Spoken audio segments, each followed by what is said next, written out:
Hi everybody, welcome to the section number 2. We will talk today about Coulomb's law.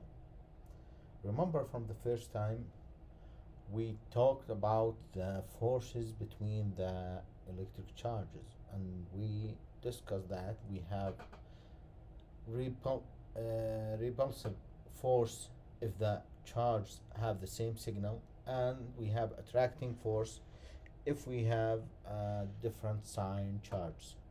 This force is electric force. We need to study this electric force. We need to apply some examples on this electric force.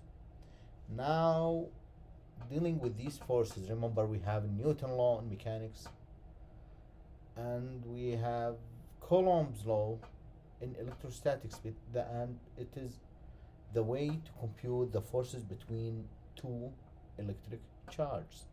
Now, to start studying this force, let us assume that we have two charges and there is a distance between them. And these two charges, I didn't give them any size. Maybe you can suppose them small balls, all small points. We will discuss this later. And you can see here R between the first charge and the second charge is R. We can consider it as R between from 1 to 2 or from 2 to 1, which is the same. And R in general, later we deal with it as a vector quantity. But now let us just assume it as a scalar value, which is just a distance between two charges. Now what if, let us discuss this. What if Q1 is a negative and Q2 is positive? We have attractive force. What if they are the same, have the same sign? Then we have a repulsive force. Okay, repulsive, each one of them repel the other one to opposite direction than the distance between them.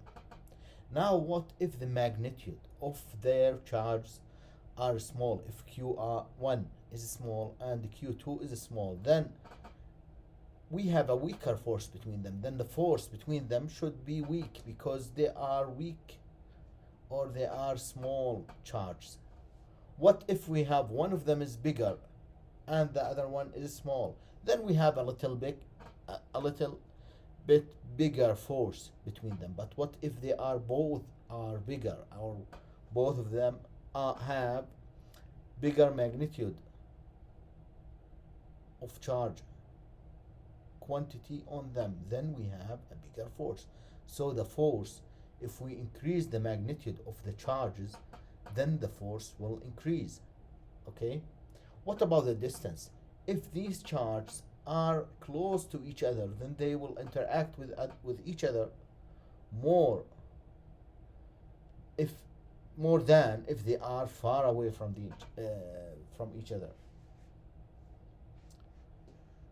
So if we have larger distance R, then we have smaller force or weaker force, or the interaction will be weaker. Remember that if you have a magnetic, for example, and it will not affect any piece of iron unless it is close enough to it. Even also any charged rod of plastic will not interact or will not attract any piece of paper unless it is close to it. So if the distance is small, then the force is bigger.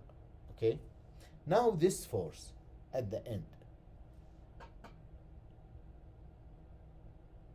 has a direct proportion, as we see, or direct dependence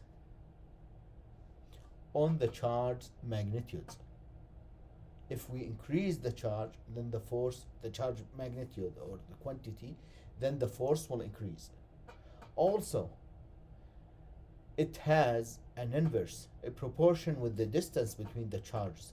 If we increase the distance, then the force will be weaker.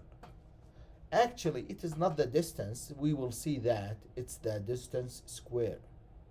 Remember, the gravitational force, which is the Newton force, the gravity between two masses. Remember, we have constant and m1, m2, and r square. We will compare this to Coulomb's law at the end of this lecture. We will see that. Now, we can see also why, in simple way, why we have distance square, not just a distance. Okay, now let us understand the idea of the force or the interaction simply by this. It is not 100% true, but it is true in such a way it is suitable for our study. Now let us imagine, for simplicity, we have a force field around any charge, and this field has lines. Lines will make other charges interact with this our charge. We assume that here we have a positive charge. This positive charge has a field around it.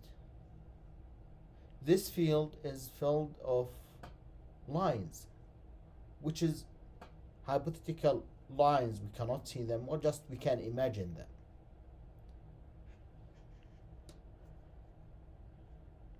Now, look around this charge. If we take two distances, or consider two distances here, if we consider distance r1, which is smaller than r2, where do you think there's more interaction with this charge more? Is it at r1 or at r2? It is definitely at r1. You can also see that the lines density here is much bigger than the line densities here. We have here a charge, and this charge in 3D has a spherical shape around it. This spherical shape around it has a radius r1 or even r2. So this spherical shape has an area. This area at r1 has more lines density. These lines, we can call them force lines or even field lines.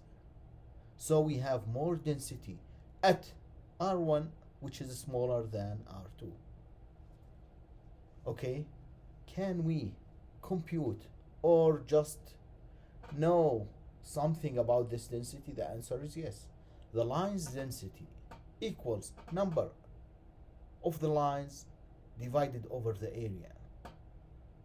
And if these lines, as we agreed from before, at smaller distances we have more interaction or more force, effective force here, than the point which is farther than the r1.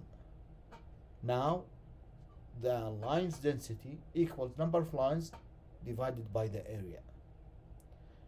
Now the area, it's an area of a sphere. The area of a sphere is 4 pi r square. You know, if r1 smaller than r2, then the area of the r1 sphere is smaller than the area of r2 sphere, which means, or which leads to more density at r1 than the density of the lines of forces at r2. So if the density at r1 is bigger than the density at r2, means that the force at r1 is bigger than the force at r2. Okay? Now, another idea we have it, or concept. What if Q, what we have here, our Q in study, the charge in study, what if this Q is bigger? What do you think about the number of the lines here? For bigger Q, definitely we can consider more lines than if this Q is smaller. So number of lines will be much bigger if Q is much bigger. So number of lines proportional is proportional to the charge quantity. So now we can remember the proportionality or the dependency of F on the charge quantities. It has a direct proportionality on Q1 or and Q2, and means multiplication, and reverse proportionality on R. But from here we have the area of the sphere, as we see here.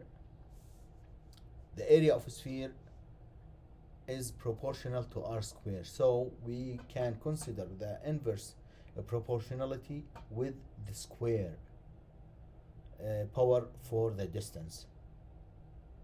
So Q1 and the Q2 can control number of lines, and the distance squared comes from the density of the lines, the force lines or the field lines around each charge.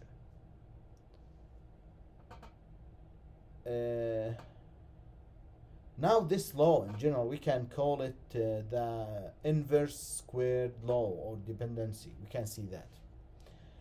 Now in physics, we don't just have a proportionality in our relations. We have also, or we should have, equal sign. We go over this by using some constant in our relations, and this constant is named the constant of proportionality. We will see what is this constant is.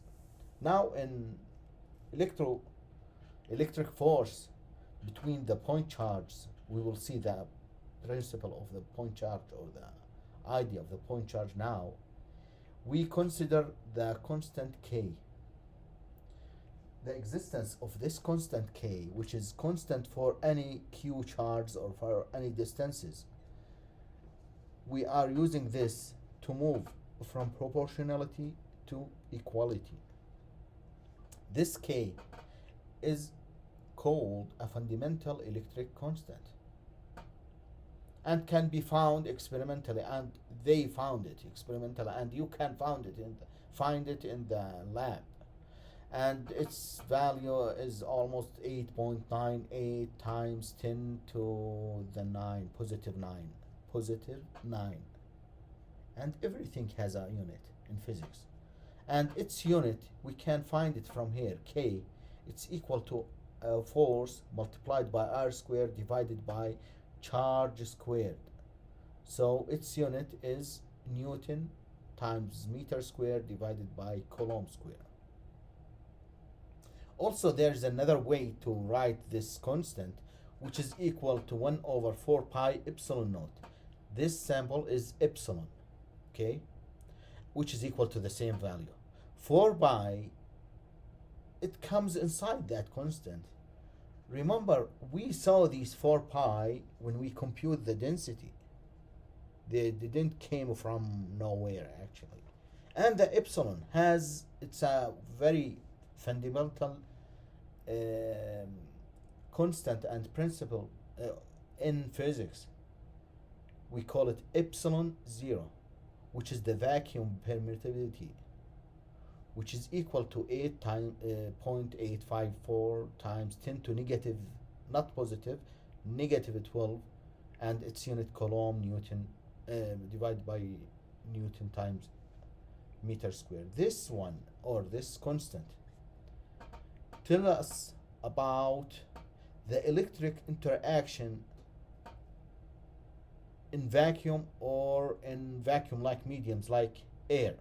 If we have, for example, a piece of plastic, then we have different. Do you think if we have two charges, let me just draw it for you here as an example.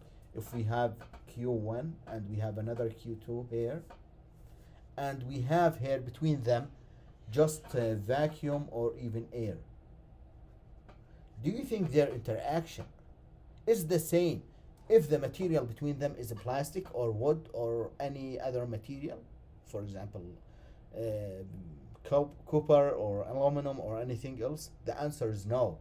Each material, you can see that in many resources, there's a table for epsilon for any of these materials, but for vacuum or air we have it epsilon naught. Okay, now what about the charge? I consider them as a point charge. It is important. It is not a body carrying a charge, because we have many reasons. For the first one, we need to consider just one R between our charge, between Q1 and Q2. What if we have extended objects? Then which R you will consider? Is it from here to here or from here to here? And you don't need to go and find where is the center of the charge or the center of the mass of that. There's no meaning for the center of mass in electricity. It's in mechanics. But here we need to deal just with one R. Because of that, we consider point charge, and we can draw it like this, just as a point. But just to show it in our schemes and figures, we draw it like this for positive and like this for negatives. We consider it as a point charge.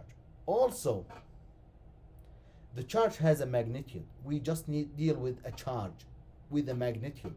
We don't deal now with the density. If we have a bigger object, sometimes the charge is condensed here and we have low density of the charge here. We don't need to deal with the charge density. We need just to deal with the charge quantity, which is just Q.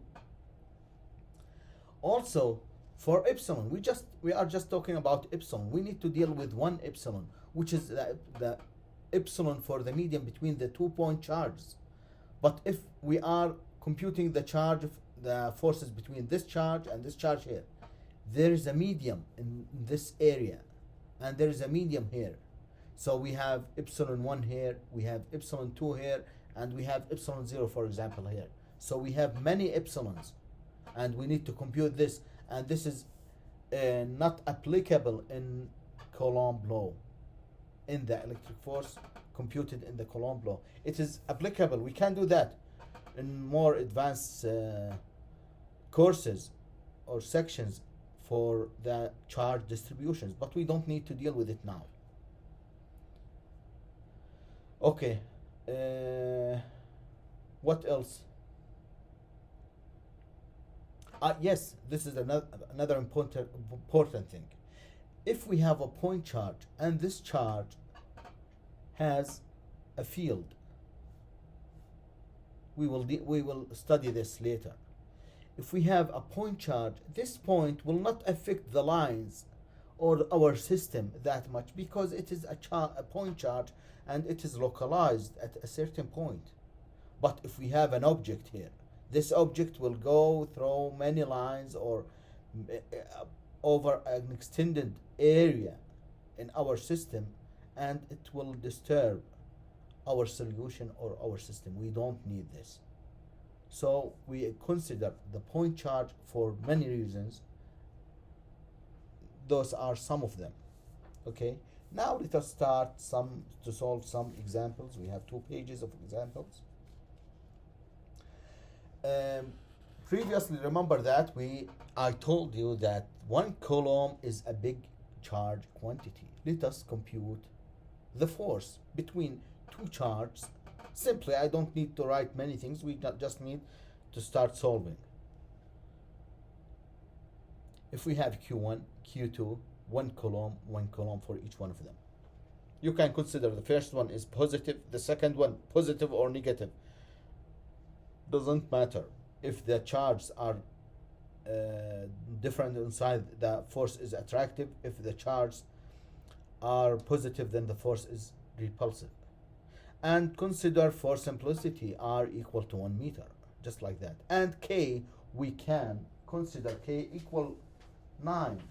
Remember that For example, G equal to 9.8 meter per square second, and we can consider it as 10 just to simplify the solutions, and also the same thing for K.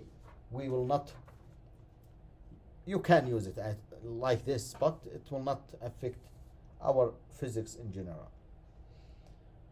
Okay, using the Coulomb law, we at the first step we need to know which law we use. We use Coulomb law to compute the electric force Fe, which is K, which is the constant as we said before, Q1 Q2 over R. Just put the values in each place.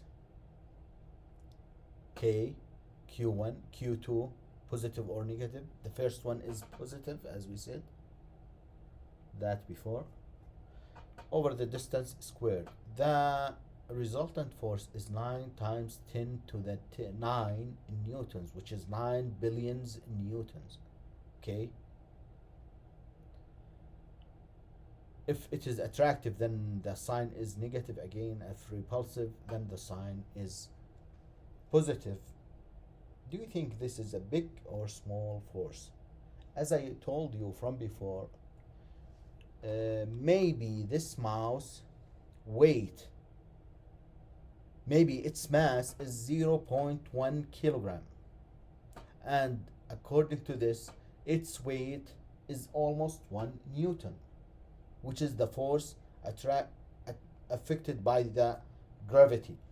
It's a force. The weight is force, 1 newton. It's sensible. But we have now forces. The electric force is 9 times 10 to the 9 newtons. Let us see what is this force, or how much is this force. Is it big or small? Consider that we have Q1 fixed at a wall, for example, and Q2, which is negative to have the attractive force, and this Q2 is hanged to a crane, and this crane has number of cars.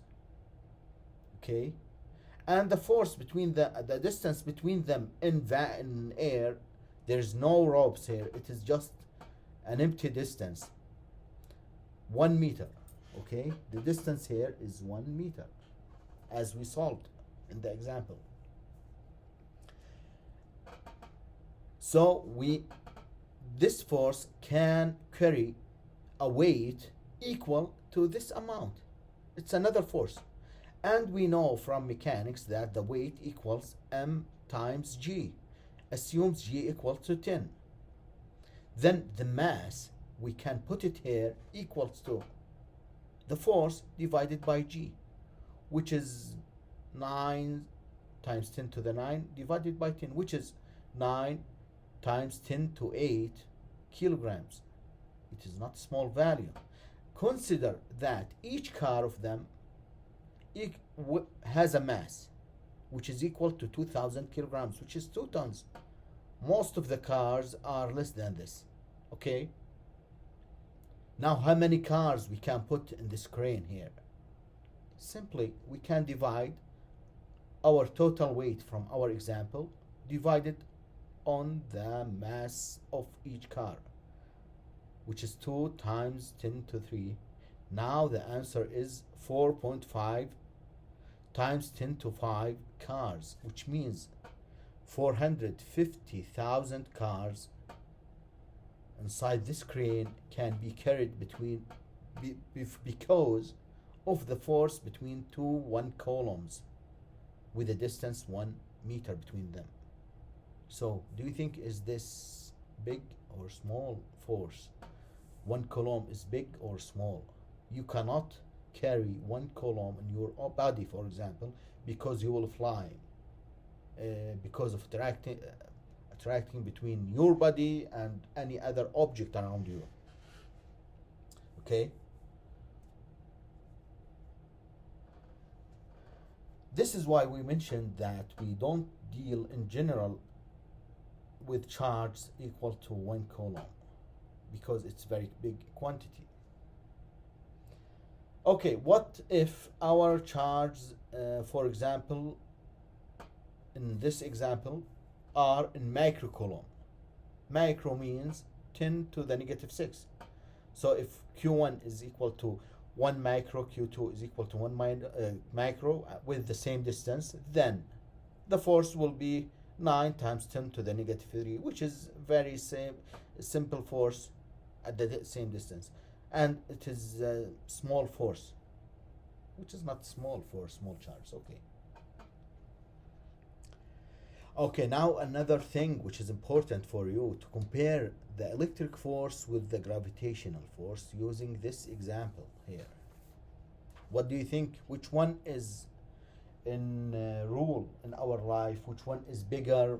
How can we compare between them? Okay, let us use the same example.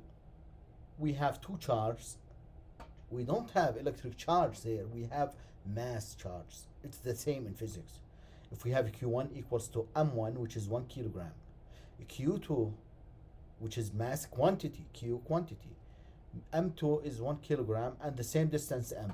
But in Newton's law, we have the constant of gravity is G. It is not small g, which is the acceleration, 9.8 meters per square second. We have here the universal constant G, okay, it is equal to 6 times 0.67 times 10 to the negative 11, and this is the units. Compute now the force. The force is, just use the values, you will find that the force is 6.67 times 10 to the negative 11 Newton, which is very, very small comparing to this one. Between the two charges with 1 Coulomb, it was 9 times 10 to the 9. The reason of that, the differences between each constant, K and G. Okay? Let us compare it in different way too. Between two electrons or protons, what is the ratio between these two forces, the gravitational force and the repulsive force? The gravitational force, it is always attractive force. There is no repulsive between our objects, our mass objects, which is our bodies and the earth. But for electricity, we have repulsive force. Now consider we have two protons. Each proton has a mass, and they are at a distance of 1 meter. To simplify things, the mass of the proton is 1.67 times 10 to the negative 27 kilograms, which is very small. The charge is Q of the proton, which is the same of the Q of the electron, but with the positive sign, 1.6 times 10 to the negative 19 Coulomb. And we know K and we know G. We need to know the ratio between the F electric, which is the repulsive force between the two charges, and the attractive force between the two charged masses, okay? Now the force from 1 to 2 is equal to the force in magnitude from 2 to 1, but with negative sign because it has a different direction. Okay? Let us now start computing. F electric divided by F gravitational to find the ratio. This is the first force, this is the second force, this is the ratio between them, which is the division between them. Just put the values, K equal to this, first one, the first charge, the second charge, they are both of them are protons, have the same charge, so they will be 1.6 times 10 to the negative 19 squared, because they have the same value, and the distance is 1 squared. And the same for the gravitational law, G is this value, and the masses are the same, which is 1.67 times 10 to the negative 17 over 1 squared. This is squared, this is squared. This divided over this, which is the electric force, divided by the gravitational force, is 1.235 times 10 to 35. And the units of this, Newton over Newton, we can cancel them, so they don't have any ratio, unit. So it's a big ratio. So at this range, The electric force is much, much, much, much, much bigger than the gravitational force. And this ratio for protons, but for electrons, they are smaller in their masses. This ratio will be times 10 to the positive 42 for electrons. This is for small masses, it's okay. But for huge masses, like scales for like a planet or something like that, the gravitational forces will take the rule. For example, in the universe, we have big masses like the stars, the galaxies. Some of them have charge, but there's no effect of the electric charge at this huge distances or at this huge masses. The gravitational force will rule the the things in the universe, but at small distances for small objects, the electromagnetic force will rule everything. Thank you. This is the end of the second section.